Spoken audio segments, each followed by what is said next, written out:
ఇంకా 10 సంవత్సరాలు సీఎం చంద్రబాబు నాయుడు అంటే ఇప్పుడు మరి ఆల్రెడీ అంటున్నారు కదా మాకు అంటే ఇల్లు దీపం ఉన్నప్పుడు ఇల్లు చక్కబెట్టాలన్నప్పుడు బాబు గారు ఉంటేనే సీఎం చేస్తే గొడవ ఉంటుంది కదా నెక్స్ట్ అవుతారు కూటమి ఉన్నప్పుడు పవన్ కళ్యాణ్ ఒప్పుకోడు అది చేయడు కూడా చంద్రబాబు నాయుడు.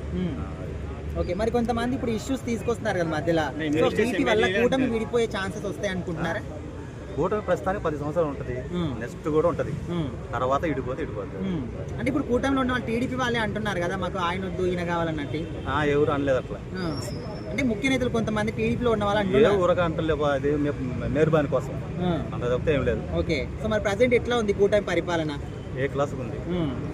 మరి కొంతమంది నెక్స్ట్ కాబోయే సీఎం జగన్మోహన్ రెడ్డి ఛాన్స్ వస్తాయి ఈ విధంగా వీళ్ళు కొట్లాడితే అంటున్నారు. ఇల్లు కొట్లాడుకునేది లేదు, ఆయన అయ్యేది లేదు.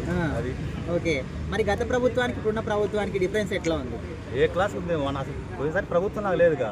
అది ఇప్పుడే మొదలైనవి, ఏది అమరావతి పనులు కానీ పోలవరం కానీ ఇప్పుడు మొదలైనవి. ఏ నెలలే కాబట్టి వచ్చింది, ఇప్పుడే మొదలైనవి. బాగానే జరుగుతుంది ప్రస్తుతానిగా. ఇచ్చిన హామీలు ఏం నెరవేర్చట్లేదు కదా ఇప్పుడు. అంటే నిదానంగా ఇప్పుడు మూడు చేశారు, 3 హామీలు, ఇంకొక 3 ఉన్నాయి. అవి ఒక సంవత్సరం పట్టిద్ది. రేపు ఉగాదికి ఫ్రీ బస్ అన్నాడు. నెక్స్ట్ మళ్ళీ అమ్మబడి కానీ ఇది రైతుకు రైతుది అది 1 సంవత్సరం పట్టవచ్చు. ఓకే అండి. అబ్బా అడిగే ఫస్ట్